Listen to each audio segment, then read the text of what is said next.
Greetings. Sorry it's been a few weeks since I've posted. I've had a lot going on. In fact, I've actually got 3 videos in process, and they're each taking me a little longer than normal. I probably shouldn't have jumped into 3 videos at the same time. Anyway, I thought I'd do a quick live stream today to show you how I use my hidden rocket stove inside my grill, and you can see that right here. And what I'm doing is grilling burgers and sauteing onions at the same time. So one challenge I'm having with that is I can't fully close the grill with the pot on the top. So, but I have a simple trick that I'm using to allow me to close the grill and keep the burgers cooking faster with that radiant heat and keep the onions going as well. I'm gonna flip the camera around and show what I do.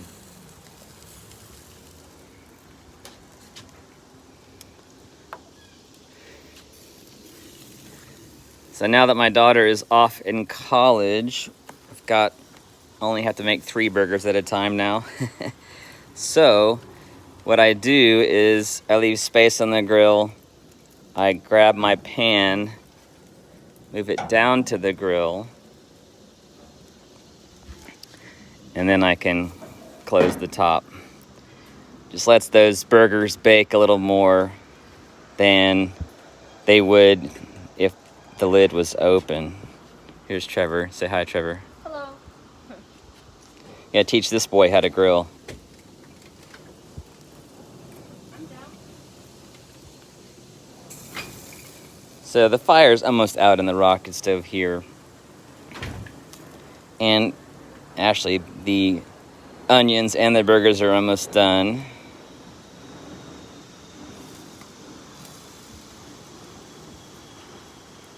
Anyway, so there's just this simple little way that I use my hidden rocket stove, which has actually been really good for a lower heat situation. One of the things with a rocket stove is it's hard to control the heat.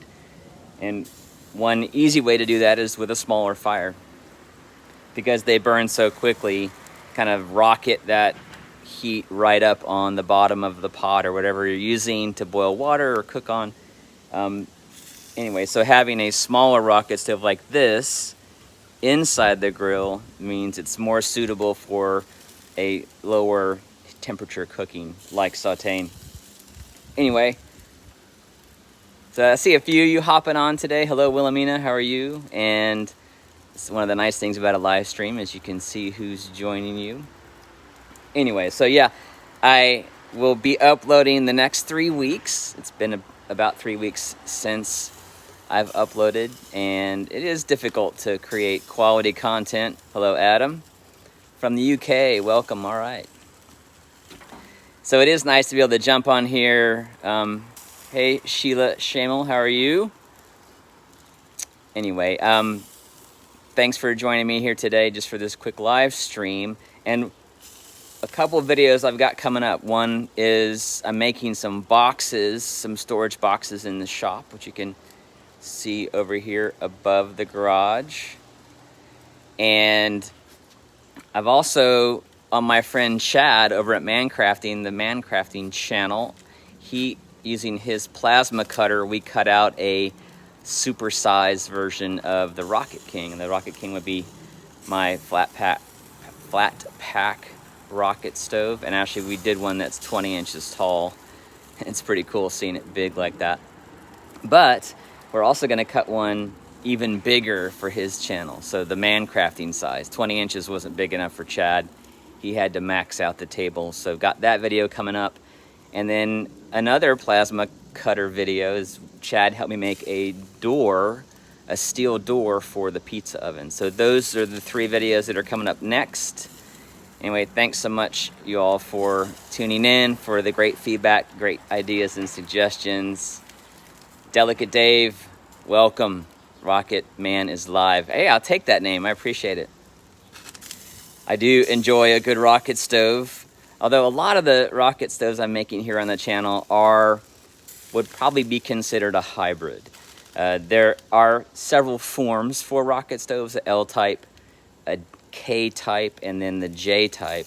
And I think the J type is probably the truest form for what is a official rocket stove. So anyway, I do think they work in a lot of different ways, and so that's why I like trying them different ways. So anyway, thank you all for hopping on for a few minutes this morning. I'm going to close out with a look at my finished sauteed onions and burgers.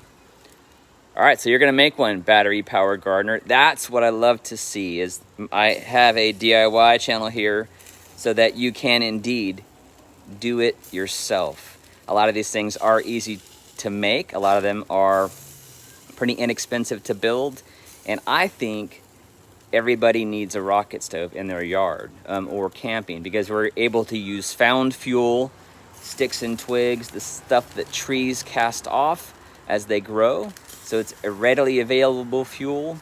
This big oak tree above me here drops all kinds of fuel every time it gets windy or rains.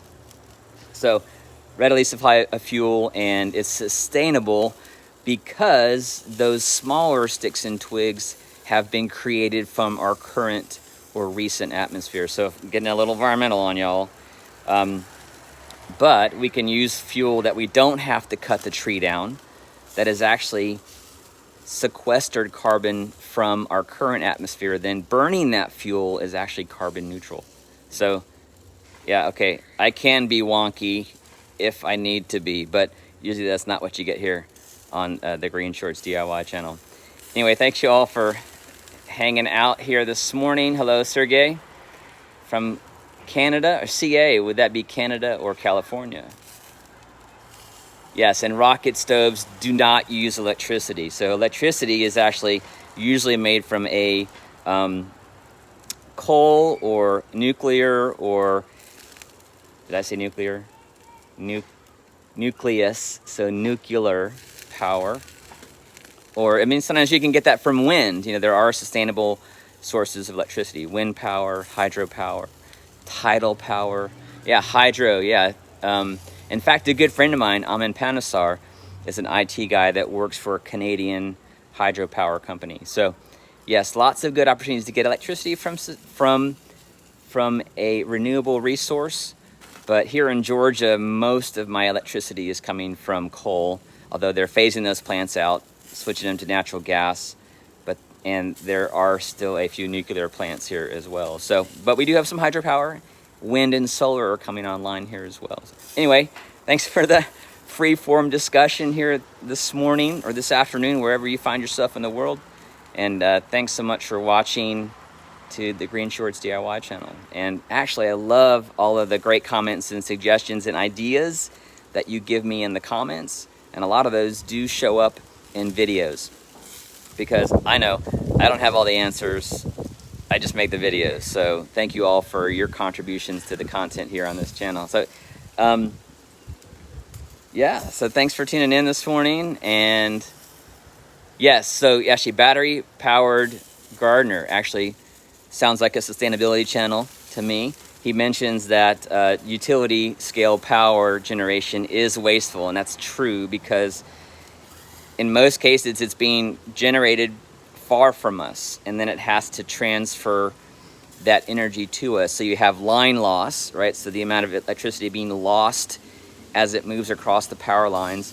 But then if you consider the mining, the transportation of fuel, the inefficiency of burning, you know, of turning that fuel into energy, all of those things contribute to a very inefficient way of making energy.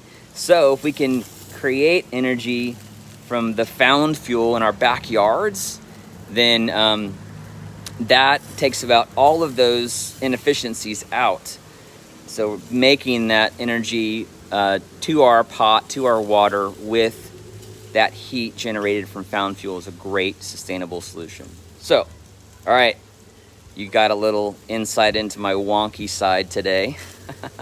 That's what happens when you go live and when you ask great questions. So thanks so much for the questions in the chat. And let's see. Yeah, Delic today talks about battery storage. Horizontal wind power generation is 800% more efficient. I didn't see that percentage number there, guys, but yes, the future is going to be more sustainable. and in terms of energy. And so if we can help power that movement ourselves right here in our backyard with rocket stoves, what a great opportunity that we can do today. You know, battery technology has come a long way. It's gonna come a long way. There's more to go in terms of efficiency and making those batteries greener. So anyway, I'm getting off topic, but thank you so much for the interaction here today. It's been about 10 minutes on this live stream. I got to get these burgers off the grill and in my family's tummies. So thanks so much for joining me, all your support here on the channel, and we'll see you next time. Most likely next Saturday. Talk to you soon.